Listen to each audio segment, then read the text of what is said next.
Welcome to the Ride and Style Podcast, your turbocharged pit stop for automotive restyling. Buckle up with Jesse and Josh. Thank you for being here, everybody. This is another episode of the Ride and Style Podcast. We're really excited. I'm Jesse Stoddard. I've got Josh Poulson, my co-host. Today, we're interviewing Ray Bedner of Classic Soft Trim in Pittsburgh. Ray, how are you doing today? Thanks for being here. Doing great. Thanks for having me. Awesome. We're just stalling out here today. It's a little bit slow. And listen, go ahead, Jesse. I was just going to say, no, go ahead, Josh. You usually have something to tie us in. Well, I mean, I love talking to a blue collar restyler from the blue collar town of Pittsburgh, baby. I mean, steel country. It can't be any tougher than over there. And when I look at Ray, I'm like, that's a tough shop. And I'm afraid if I were to go over there, I would look like, well, I mean, he does have that Louis Vuitton, tablecloth there. So maybe there is a little bit of room for me. But I want to, when Jesse gets into it, I want to hear his story. I'm looking forward to hearing about how he started in the business and then the transition when he bought the store. And then we'll get into the Pro Cup stuff. But go ahead, Jesse. We'll let you start off. That's great, Ray. Yeah. So how did you get into the automotive industry in general? Like, go way back to the beginning, and what made you make that decision? And we just kind of would love to hear your whole story if you're willing to tell it.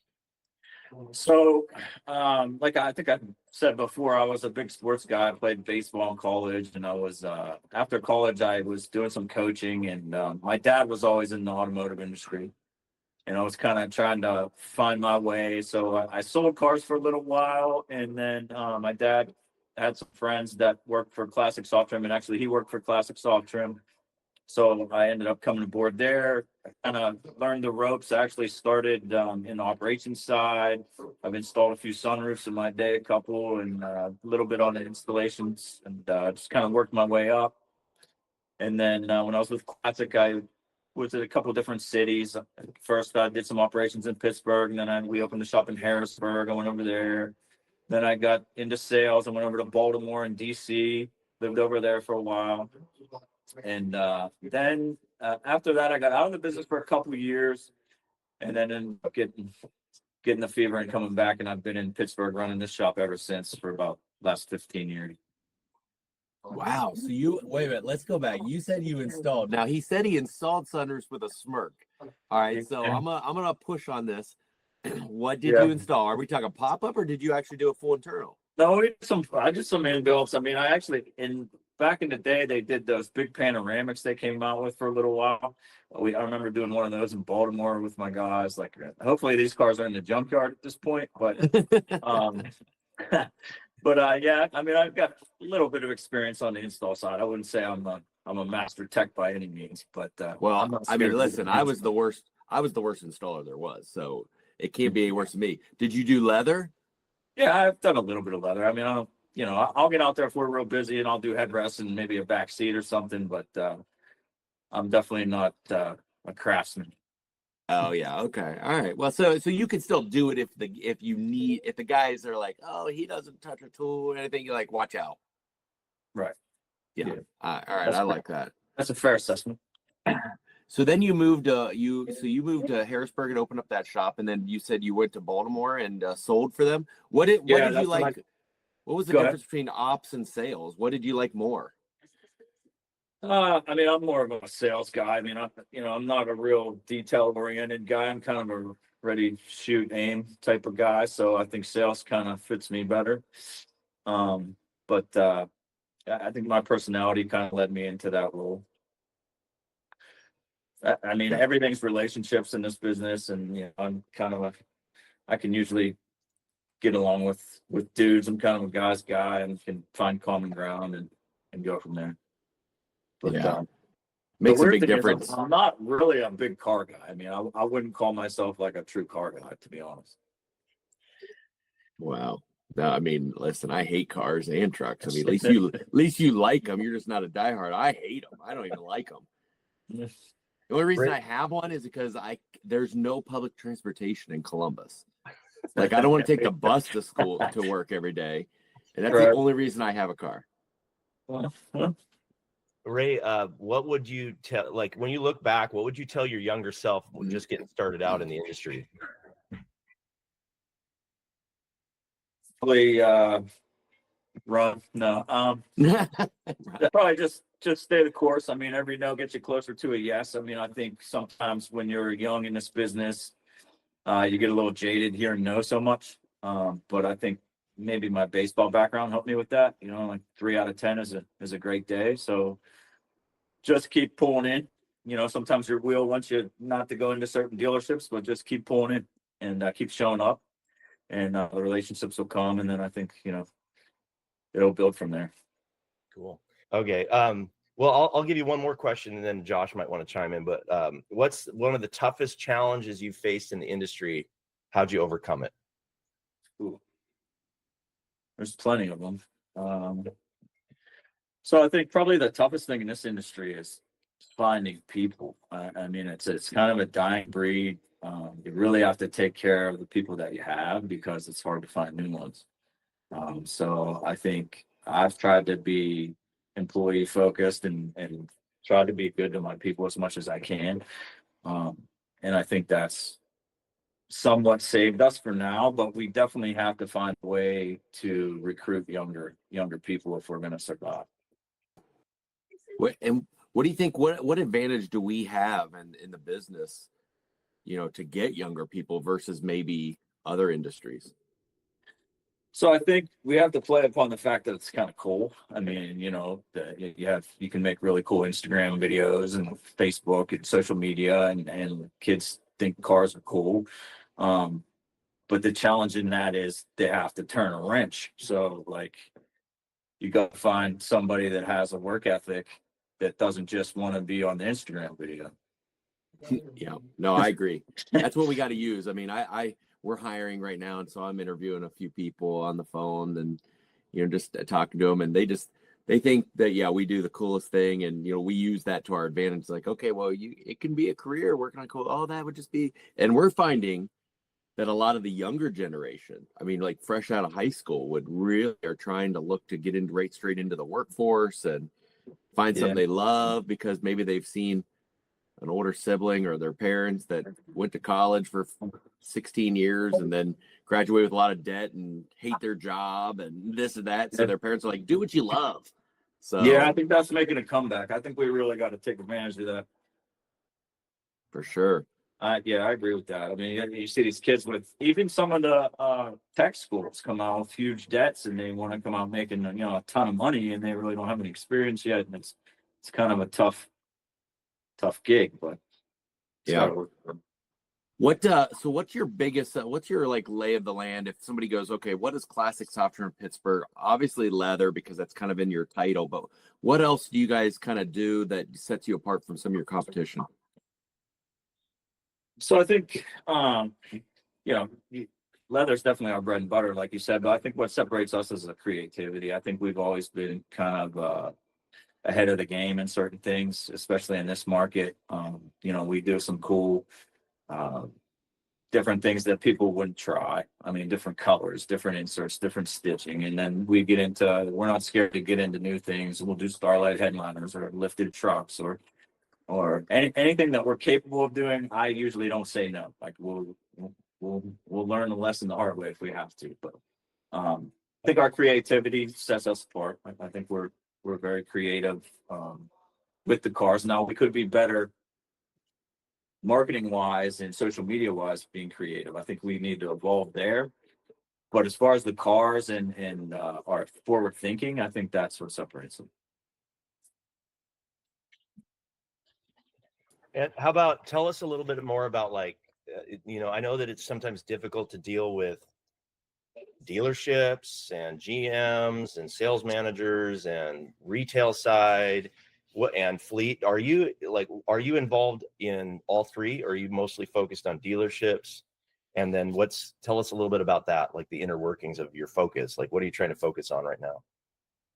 All three. I mean, traditionally we were probably 90% focused dealership. And when we were a corporate company, Classic Software, that was the business model. When I bought the business. It was near COVID, so everything kind of reset and changed, and we had to pivot into more of a retail focus, which, you know, the profit margin and everything else is that's where it's at. I mean, I think moving forward in this industry to stay alive, you're going to have to be retail focused. And then the fleet is great too, because you can fit your schedule while you're focusing on the retail on the other side. So I think you have to have your hands in all three, and find a balance. Like I tell, when I talk to guys across the country, I mean, to me, the most important thing is filling in the holes in your schedule. Like that's my most important role. Like, yeah, you're going to get some cars called in, you're going to get a couple of retail deals walking in, but you have to fill those holes, because you don't get that time back. And you know, once you have a bad week, now your whole month's messed up. So every day is kind of like eat what you kill. And I think so you have to have irons in every fire to be able to have the big picture filled out the right way to be able to succeed. Well, and you're the sales guy right now, right? For your Right. company. It's not like you have 2 or 3 other people running around. You're doing it. Yeah. So- I mean, we're fairly small. So yeah, I mean, I try to keep it as tight knit as I can, and try to contribute the best I can to make sure that we can take care of our employees without, you know, getting spread too thin. Yeah. So how was it? What was the leap like to jump into the ownership? I mean, there's one thing to run a shop. There's one thing to sell for a shop. There's one thing to install. But when Yeah. you go through all those, and then all of a sudden now your name's on the bottom line, it's like, was that scary for you, or was that just exciting and you were all in? It was kind of all those things wrapped up into one. There's definitely some scary times when you're slow and your phone's not ringing, and you got, you know, people's livelihoods on the line, and you got to make sure that they can get paid, and you have bills stacking up. But it's also exciting. I mean, because you got a lot of opportunity, and you're not depending on anyone. I can go out right now and go try to sell 20 cars, and maybe I do.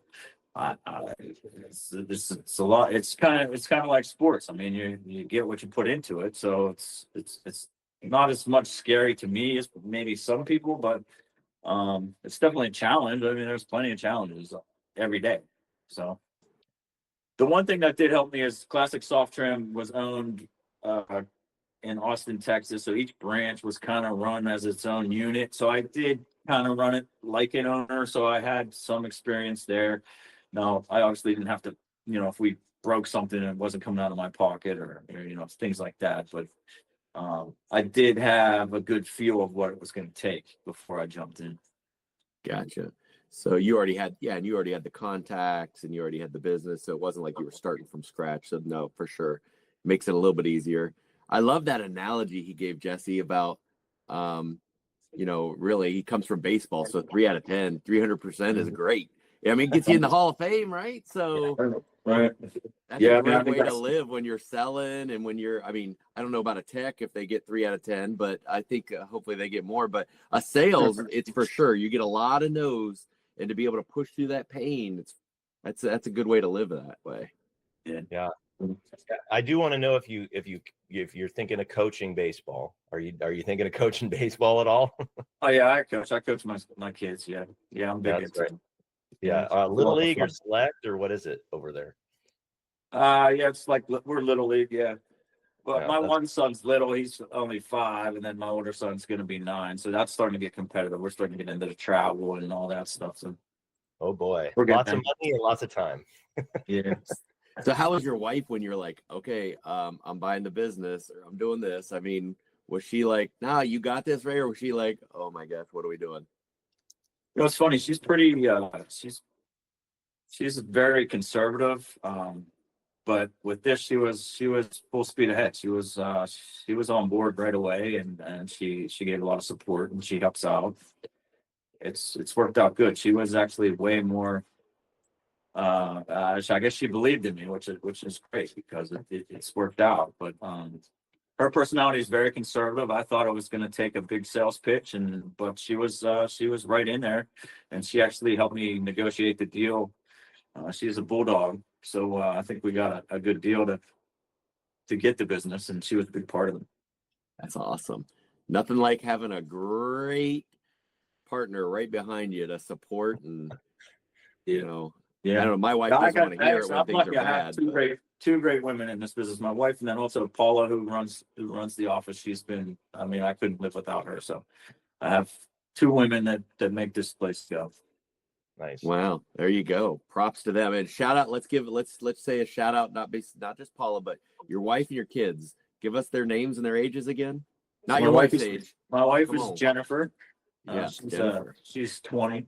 No, Perfect. and my son Ray as well. We call him Ray. He's 8, going to be 9, and then Wesley is 5. Awesome. That's awesome. Let's talk about SEMA Pro Cup Challenge now. Do What it. do you think, Josh? Should we move on to that? It's a big topic. Absolutely. Move on to that one. We got the winner here, baby. a win. What were you? What? Okay, let's be real for a Look at second. the trophy. Like, yeah, bring it up close to the camera for us. Let me see that. Yeah, thing. let's see that thing. Yeah, awesome. Yeah, baby. And he's on the perpetual trophy that stays at SEMA headquarters, and it has his year, his name, company name, vehicle they did, and that'll just keep growing bigger every year. So it's there for infamy. So let's be honest now, Ray. We did the podcast before. When you built your vehicle and you're there now, and because you were part of the judging and you saw the other vehicles, what did you think your odds were? I mean, were you like 50-50? Did you think you were 70-30? I mean, be honest, it's cool. I felt pretty good. I mean, I people, I don't want to come off cocky, but I'm usually pretty confident, and I was pretty. I felt good with that build. I thought we put a little bit of everything in and tied together really nice. I felt good. I mean, I obviously didn't know which way it was going to go, but I had a pretty good feeling. And so when Spags is up there and he's announcing, and they do the fan favorite, right? And McGowan wins. So you're like, okay, well, we didn't win fan favorite. Yeah, I was actually glad because I had a feel. I mean, I felt good we were going to win something. And I kind of didn't want to win that fan favorite because I don't think we were going to win both. So once that was announced, I kind of I felt pretty good actually. I wasn't down. I felt like, okay, here we go. We'll get the big one. And then when Spags says your name and he throws it out there, what went through your mind? I was just happy for, all my people. It was cool. The general manager of the dealership was there. He got to see that. And it was just really cool experience. And I appreciate you guys. I mean, everyone involved with Pro made it really cool. And, I was just grateful to be there. But, I did come to win, and there was a little bit of relief because I probably would have been pissed off if we left there with no heartburn. I know. Yeah. Right. So what about some of the other builds? What did you learn from those other builds? What did you like? I mean, obviously they were all good, but is anything that kind of stands out to you that on some of those other builds that you're like, wow, I want to take this back and implement? Yeah. I mean, what opened my eyes, I think, is a lot of people using film. I think it's it's a segment we need to get involved in that we haven't been. And I saw some, almost every other car there had some level of film involved, and I think that's something an opportunity that we definitely need to explore and get rolling on before we get behind. Yeah, no, absolutely. What about the creativity? Anything that kind of caught your eye with some of the other ones? Because yours was very creative. I loved what you guys did, but I thought there was other good ones too. The names of the themes and stuff like that. Yeah, there was a lot of cool stuff. I mean, like the truck was really well done, I thought. I mean, I would definitely copy that truck. The Bronco was well done. I like the logo they came up with. The commercial truck was creative. I think every car there had something about it that was cool. I mean, the Land Cruiser's cool. I mean, everybody likes the new Land Cruiser, so he did some cool things there. All of them were pretty cool. I mean, yeah, I took a little bit off of each one. I think. I mean, in my head, like that Land Cruiser, we've done 4 or 5 since then. I've used some of his ideas, and the Santa Fe. We actually just did a Santa Fe for a dealership. Based off of that, I was showing pictures, and I did a little bit different, but I mean that got me something to show, and I hadn't done many stock units with Hyundai, so that got me in the door there. I mean, the whole thing is it's cool. I love being around like-minded people, and I was really appreciative to be there, to be part. I mean, that's what it's all about, right? Being able to show somebody like that a Hyundai picture and then bringing home and getting a new car. So one thing I love this year, Jesse, which speak out to future PCC builders. The details, the small details, like for instance, like on the Land Cruiser, I loved the retro stripe, but then he not only did that, but he did it in the center caps. Right. The Kenny's F-150, the baseball stitch on the leather was cool. On the Predator, how they put the factory heated seats, they threw them in the back seat so that they could put cooling and heated up front, but they didn't just want to get rid of factory heated seats with factory switches. You got to do something with them. Throw them in the back so they're still useful. The commercial truck was awesome. The Santa Fe having the theme with the fishing. What I loved about your build specifically too was the Northern Lights. You made a really nice badge, and then you put it on the license plate. You put it on the leather. You tied in the seatbelt colors with the leather and the badge. It was just one theme that when somebody comes up to that, it's like the little things are what sets us apart that the OEs sometimes can't do. Yeah, I love packages like that. Like there's a story. There was a woman that owned a big dealer group in Pittsburgh, and she had since sold, but she was a big dog person, and she had a dog passed away. His name was Max. So I pitched her, let's do Max edition, and we made these badges look like the scrape coming down for the X's, and we did a bunch of leathers with heat and with the badge. So it's cool. Like that was about 10 years ago. I still see cars driving with Max edition badges. I mean, it just makes me smile every time. I love stuff like that. You're praying for someone to get in a little wreck because those badges are real expensive if they need replaced at the body shop. Right. Go ahead, Jesse. Sorry, I was just going to say, now that this is done and the dust settled and all that, what are you thinking about now with it? Like, how is it going to help you? Like, have you been talking to the dealership again? Are you seeing that they were excited and there's some buzz? And I'd love to hear more about that too. Yeah, I think everywhere I walk in, everyone's like, say, hey, congrats on, winning the thing. And like, I think it has given us a little bump in business. Like maybe some of the posts that we had, managers that we weren't in the top of their thinking, they're calling us a little bit more if I'm walking in. Maybe they're a little more open-minded, things like that. The car that we did actually sold in one day.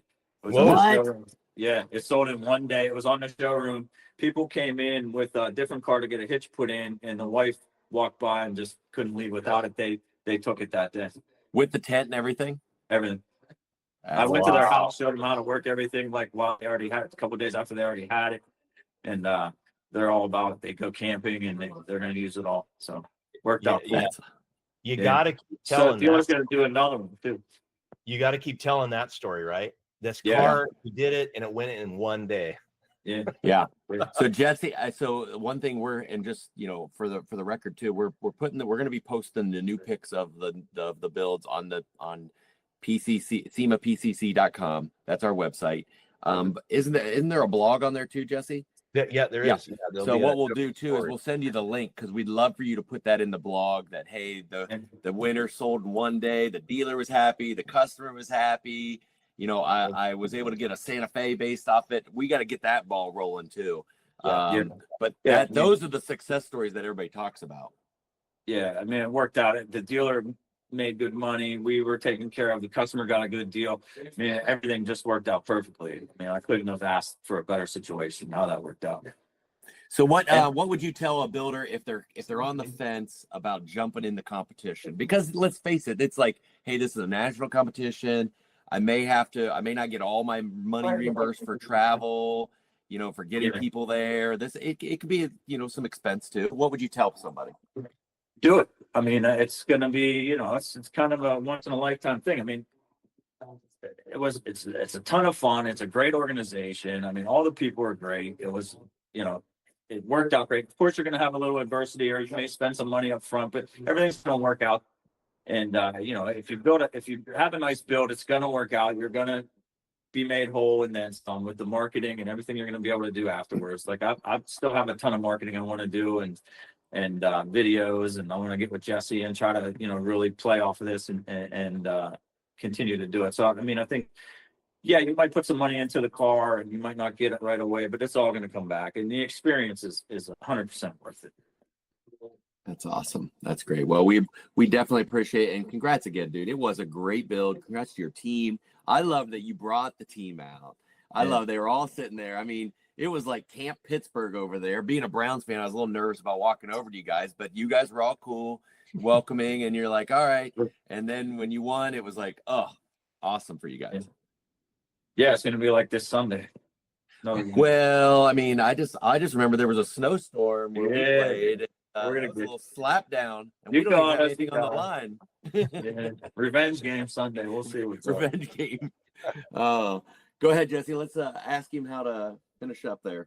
Yeah. So just what's the best way for people to get a hold of you to learn more about what you guys do? What's your website? Let us know how folks can find out more. Our website is cstpgh.com, like classic soft trim Pittsburgh. Same thing with Instagram, cstpgh, Facebook, everything's the same. We'd love to get a follow, and we'll keep sharing our builds and our experiences, and hopefully other builders can take some stuff that we do and use it in their market. And, you know, we'd love to do the same with their stuff. I think that's the great thing about SEMA Pro. I mean, it's really opened my eyes that, I mean, you know, there's a lot of like-minded people out there that you can be a part of and, you know, flock together. Well said. That's great. I mean, these guys are awesome. So welcome to Pittsburgh, putting it on the national stage now. He's got national recognition. Congrats, brother. Thanks, Congratulations. man. Thanks, guys. All right. Have a good day, man. That's it. We appreciate it. All right, man. Go Steelers. That's it, baby. And there you have it, another high-octane episode of the Ride in Style podcast. Revved up and ready to go. Your hosts, Jesse Stoddard and Josh Poulson, shifted your automotive game into overdrive. If you're hungry for more insights, trends, and game-changing interviews from the automotive restyling universe, don't forget to hit subscribe and leave a glowing review. We'd also love for you to share this podcast with your gearheads, installers, and auto lovers network. Because remember, knowledge is power, but shared knowledge turbocharges the whole industry. For more expert resources to supercharge your business, cruise on over to AutoStyleMarketing.com, your one-stop shop for everything automotive marketing. Until next time, keep those wheels spinning and your passion ignited. Thank you for riding in style with us. See you on the next lap.